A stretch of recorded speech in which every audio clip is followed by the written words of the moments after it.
C'est une onde de choc géopolitique majeure qui est en train de se produire sous nos yeux. À l'instant même où Donald Trump affirme reprendre le contrôle du jeu, l'Iran frappe là où ça fait le plus mal, le cœur du système énergétique mondial.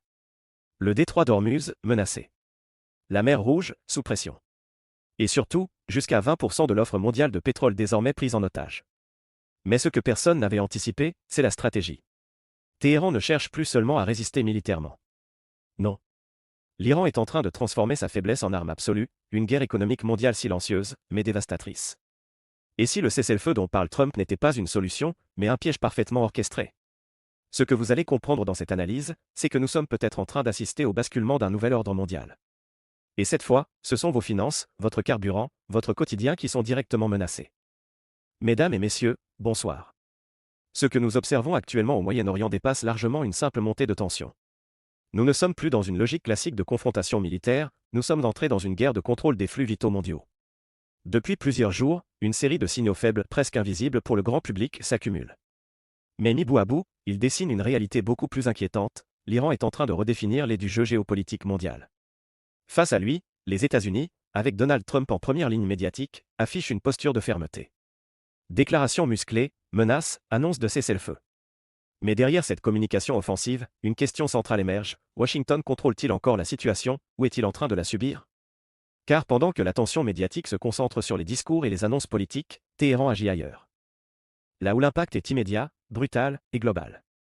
Le détroit d'Ormuz, passage stratégique par lequel transite environ un cinquième du pétrole mondial, redevient une zone de tension extrême.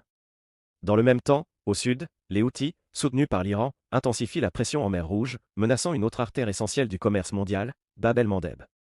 Deux chocs-points. Deux leviers.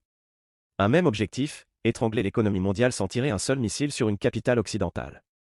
Et c'est précisément là que réside la rupture stratégique. L'Iran ne cherche plus à gagner une guerre classique. Il cherche à rendre le coût du conflit insoutenable pour le reste du monde. Résultat, les marchés commencent à trembler. Les grandes puissances asiatiques s'inquiètent. Et en coulisses, certains alliés historiques des États-Unis commencent déjà à recalculer leurs intérêts. Alors la vraie question n'est plus de savoir si une crise est en cours. La vraie question est beaucoup plus dérangeante, sommes-nous en train d'assister à une démonstration de puissance stratégique iranienne, ou à un échec majeur du leadership américain? Dans cette analyse, nous allons décortiquer point par point cette mécanique implacable. Mesdames et messieurs, pour comprendre ce qui est en train de se jouer, il faut regarder une carte. Un point précis. Étroit. Presque insignifiant à première vue.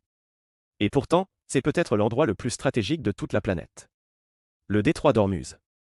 Une bande d'eau de seulement quelques dizaines de kilomètres de large, coincée entre l'Iran et les monarchies du Golfe. Chaque jour, des dizaines de supertankers y transitent. Leur cargaison? Du pétrole. Du gaz. De l'énergie.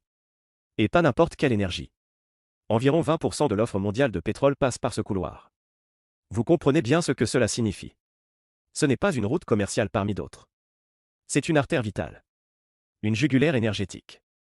Et aujourd'hui, cette jugulaire est sous pression. Depuis des années, l'Iran menace de fermer le détroit en cas de conflit ouvert. Mais ce qui change aujourd'hui, c'est la nature de la menace. Téhéran ne parle plus simplement de bloquer Ormuz. Il est en train de mettre en place une stratégie beaucoup plus subtile et infiniment plus dangereuse. Transformer le détroit en outil de pression économique permanente. Comment? Pas nécessairement avec une fermeture totale. Ce serait trop brutal, trop visible, et provoquerait une réaction militaire immédiate. Non. L'Iran joue sur une zone grise. Des manœuvres navales. Des inspections sélectives. Des incidents maritimes ciblés. Des menaces indirectes. Résultat, une seule chose. L'incertitude. Et dans le monde de l'énergie, l'incertitude vaut de l'or, ou plutôt, elle fait exploser les prix. Les compagnies d'assurance augmentent leurs primes. Les armateurs hésitent à s'engager. Les routes commerciales se rallongent. Les coûts logistiques s'envolent. Et soudain, sans avoir officiellement fermé le détroit, l'Iran parvient à ralentir, compliquer et renchérir le flux énergétique mondial. C'est une forme de péage invisible. Vous voulez faire passer votre pétrole? Très bien. Mais vous le paierez plus cher. Beaucoup plus cher. Et ce surcoût, il ne reste pas dans le Golfe. Il arrive directement chez vous. À la pompe. Sur vos factures. Dans les prix alimentaires. Dans toute l'économie. C'est là que la stratégie iranienne devient redoutable. Parce qu'elle contourne la puissance militaire américaine. Les États-Unis peuvent envoyer des porte-avions. Ils peuvent sécuriser des convois. Ils peuvent menacer. Mais peuvent-ils éliminer le risque perçu? Peuvent-ils rassurer totalement les marchés? La réponse est non. Et c'est précisément là que l'Iran gagne du terrain. Car dans une économie mondialisée, le simple doute suffit à provoquer une réaction en chaîne. Les traders anticipent. Les prix montent. Les tensions politiques s'aggravent. Et progressivement, sans confrontation directe, l'Iran impose sa propre règle du jeu. Mais ce n'est pas tout. Car derrière cette stratégie d'Ormuz, il y a un message beaucoup plus large. Un message adressé non seulement aux États-Unis, mais aussi à l'Europe, à l'Asie, aux grandes puissances importatrices. Le message est simple, vous pouvez sanctionner l'Iran, mais vous ne pouvez pas vous passer de ce passage. Et c'est là que la situation devient explosive. Parce que certains pays commencent déjà à faire leurs calculs. Le Japon, l'Inde, la Chine. Tous dépendent de ce flux. Et tous savent qu'une escalade incontrôlée à Hormuz pourrait paralyser leur économie en quelques jours. Alors une question se pose, silencieusement, en coulisses, faut-il continuer à suivre Washington, ou commencer à négocier directement avec Téhéran? C'est exactement ce que nous allons voir dans la prochaine séquence. Mesdames et messieurs, c'est ici que la situation bascule d'une crise régionale à un véritable séisme géopolitique. Car pendant que Washington affiche une ligne dure, pendant que Donald Trump multiplie les déclarations pour montrer qu'il garde la main, en coulisses, quelque chose est en train de se fissurer. Et ce quelque chose, ce sont les alliances. Historiquement, les États-Unis ont toujours pu compter sur un bloc solide, Europe, Japon, Corée du Sud, Inde. Un réseau d'alliés structuré autour d'un principe simple, sécurité américaine contre alignement stratégique. Mais aujourd'hui, cette équation commence à vaciller. Pourquoi? Parce que la crise actuelle ne touche pas seulement à la sécurité. Elle touche à la survie économique immédiate. Prenons un exemple très concret. Le Japon. Troisième puissance économique mondiale. Un pays ultra dépendant des importations énergétiques. Et surtout, dépendant du pétrole qui transite par le détroit d'Ormuz. Pour Tokyo, une perturbation majeure dans cette zone n'est pas un problème diplomatique. C'est une crise nationale. Industrie à l'arrêt. Inflation brutale. Instabilité sociale. Et dans ce contexte, une question s'impose, le Japon peut-il se permettre de suivre aveuglément la stratégie américaine, si celle-ci met directement son économie en danger? La réponse, de plus en plus, est non. Et c'est là que les choses deviennent sensibles. Car selon plusieurs signaux diplomatiques, des discussions indirectes, discrètes, ont déjà lieu entre certains pays asiatiques et l'Iran. Pas officiellement, évidemment. Mais officieusement, les canaux s'ouvrent. Objectif, sécuriser les flux énergétiques. Garantir des approvisionnements. Éviter le pire. Et ce n'est pas un cas isolé. L'Inde, autre géant énergétique, est dans une position similaire. Une croissance rapide. Une dépendance massive au pétrole. Et une vulnérabilité directe à toute perturbation dans le Golfe. New Delhi a déjà montré par le passé qu'elle était capable de jouer sur plusieurs tableaux. Acheter du pétrole russe malgré les sanctions. Maintenir des relations avec des acteurs opposés. Et aujourd'hui, face à la pression sur Hormuz, l'Inde pourrait être tentée de faire la même chose avec l'Iran. Non pas par idéologie, mais par nécessité. Et c'est précisément ce qui inquiète Washington. Car ce type de comportement envoie un signal très dangereux, les alliés commencent à privilégier leurs intérêts nationaux, plutôt que l'alignement stratégique. Autrement dit, le leadership américain n'est plus automatique. Il devient conditionnel. Et dans une crise comme celle-ci, ce basculement est majeur. Parce que la force des États-Unis ne repose pas uniquement sur leur armée. Elle repose sur leur capacité à entraîner le monde avec eux. Mais si ce monde commence à douter, à négocier en parallèle, à contourner les décisions américaines, alors c'est toute l'architecture géopolitique qui se fragilise. Et l'Iran l'a parfaitement compris. En mettant la pression sur Hormuz, Téhéran ne cherche pas seulement à faire monter les prix du pétrole. Il cherche à créer des fractures. À forcer les alliés des États-Unis à choisir entre deux choses, leur sécurité ou leur économie. Et dans beaucoup de cas, le choix est déjà en train de se faire. Silencieusement. Progressivement. Mais inexorablement. Ce que nous voyons émerger, ce n'est pas une rupture brutale. C'est une érosion. Une lente dérive vers un monde où les alliances deviennent plus flexibles, plus opportunistes et beaucoup moins prévisibles. Et dans ce nouveau monde, l'Iran n'est plus isolé. Il devient un acteur incontournable. Mais pendant que ces négociations se jouent dans l'ombre, un autre front, beaucoup plus explosif, est en train de s'embraser. Un front où la situation peut dégénérer en quelques heures. La mer Rouge. Et plus précisément, le détroit de Bab el-Mandeb. Mesdames et messieurs, c'est ici que l'on mesure véritablement l'ampleur du décalage stratégique. D'un côté, Washington. Des déclarations. Des annonces. Des négociations évoquées. Une communication intense, presque permanente. De l'autre, le terrain. Et sur le terrain, notamment en mer Rouge, la réalité est beaucoup plus brutale. Car pendant que l'attention médiatique est focalisée sur le détroit d'Ormuz, un second choc point vital est en train de devenir incontrôlable, le détroit de Bab el-Mandeb. Un passage beaucoup moins connu du grand public, mais absolument essentiel. Situé entre le Yémen, Djibouti et l'Érythrée, Bab el-Mandeb est la porte d'entrée de la mer Rouge, et donc un axe stratégique majeur reliant l'Asie à l'Europe via le canal de Suez. Chaque jour, des centaines de navires y transitent. Pétrole, gaz, marchandises. Une part énorme du commerce mondial dépend de ce passage. Et aujourd'hui, ce point est sous pression directe. Pourquoi? Parce que les Houthis, groupe armé basé au Yémen et soutenu par l'Iran, ont intensifié leurs actions. Attaques de navires. Menaces ciblées. Démonstration de force. Mais là encore, il ne s'agit pas d'une guerre classique. Ce que font les Houthis, avec le soutien stratégique de Téhéran, est beaucoup plus sophistiqué. Ils ne cherchent pas à bloquer totalement le passage. Ils cherchent à le rendre instable. Imprévisible. Dangereux. Et comme à Hormuz, c'est suffisant. Car dans le commerce maritime, le risque est un facteur déterminant. Un navire attaqué, même sans dégâts majeurs, envoie un signal global. Les assureurs réagissent immédiatement. Les compagnies maritimes réévaluent leur route. Les coûts explosent. Et très rapidement, un effet domino se met en place. Certains navires choisissent d'éviter la mer Rouge. Ils contournent l'Afrique par le cap de Bonne-Espérance. Conséquence. Des trajets plus longs de plusieurs milliers de kilomètres. Des délais supplémentaires. Une hausse massive des coûts logistiques. Et encore une fois, ces coûts ne disparaissent pas. Ils se répercutent. Sur les entreprises. Sur les chaînes d'approvisionnement. Et finalement, sur vous. Ce que l'on observe, c'est une double pression stratégique. Au nord, Hormuz. Au sud, Bab el-Mandeb. Deux points d'étranglement. Deux leviers. Une même logique. Créer un stress permanent sur les flux mondiaux. Et ce qui rend la situation encore plus frappante, c'est le contraste. Pendant que ces tensions s'intensifient sur le terrain, Washington semble concentrer une partie de son attention sur des enjeux secondaires. Sécurité intérieure. Discours politique. Communication. Ce décalage donne une impression dangereuse. L'impression que les États-Unis réagissent, mais ne contrôlent pas. Et dans une crise internationale, la perception est presque aussi importante que la réalité.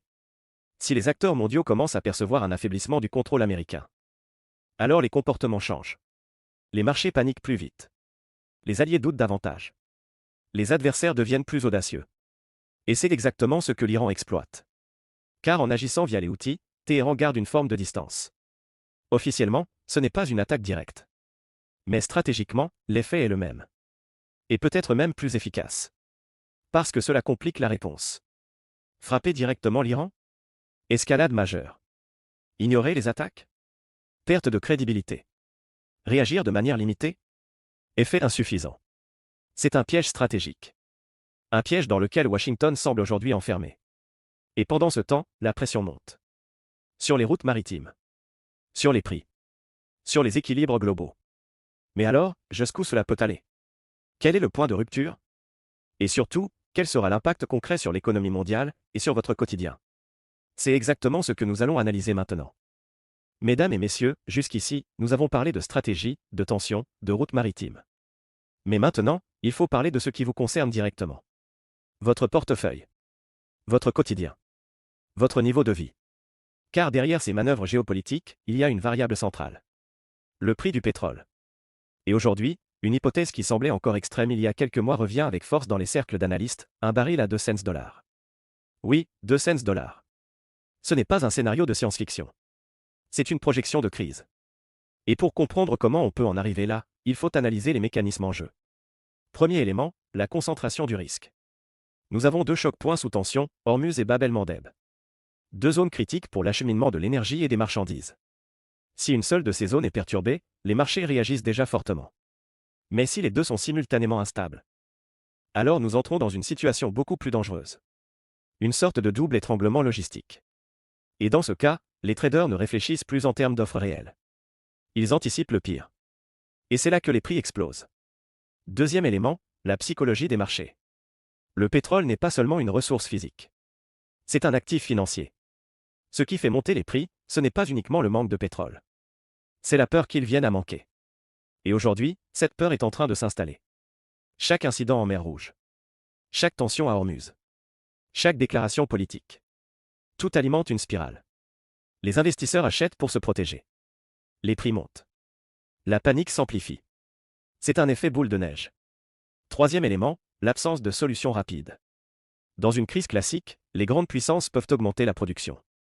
Les États-Unis. L'Arabie Saoudite. D'autres producteurs. Mais ici, le problème n'est pas uniquement la production. C'est le transport. Vous pouvez produire autant de pétrole que vous voulez, s'il ne peut pas circuler librement, il ne sert à rien. Et c'est précisément ce que vise la stratégie iranienne. Créer un blocage fonctionnel, sans blocage officiel. Résultat, le système devient inefficace. Et dans un système inefficace, les prix s'envolent. Alors concrètement, quels sont les scénarios possibles? Premier scénario, la tension contrôlée. Les incidents continuent, mais sans escalade majeure. Dans ce cas, les prix montent progressivement. 120, 140, 160 $. Une inflation durable. Une pression économique globale. Mais un système qui tient encore. Deuxième scénario, l'incident majeur. Un tanker frappé sérieusement. Un blocage temporaire d'Ormuz. Une attaque qui provoque une réaction militaire. Et là, tout bascule. Les marchés paniquent. Les prix explosent en quelques jours. 180. 2 cents $, voire plus. Troisième scénario, l'effet domino. C'est le plus dangereux. Une combinaison de tensions simultanées. Hormuz perturbé. Bab el-Mandeb instable. Réaction militaire en chaîne. Et dans ce cas, ce n'est plus seulement une crise énergétique. C'est une crise économique mondiale. Inflation massive. Ralentissement brutal. Possible récession. Et encore une fois, cela vous impacte directement. Car le pétrole est partout. Dans les transports. Dans l'alimentation. Dans les produits du quotidien. Quand le pétrole monte, tout monte. Et c'est là que la question devient politique.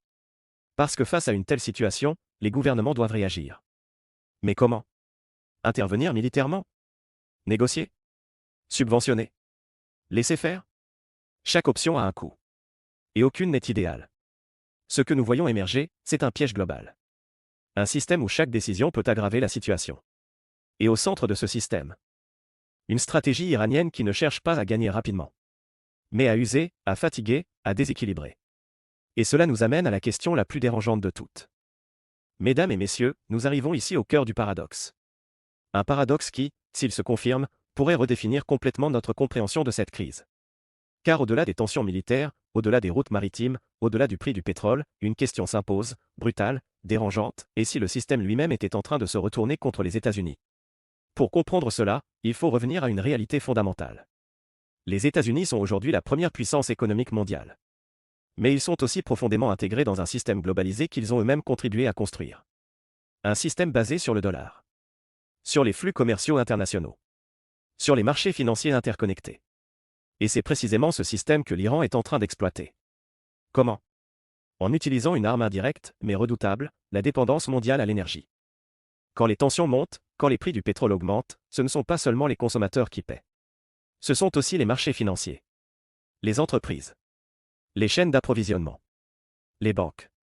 Et dans ce système globalisé, les États-Unis ne sont pas extérieurs. Ils sont au centre. Cela signifie que chaque choc énergétique a aussi un impact sur leur propre économie. Inflation.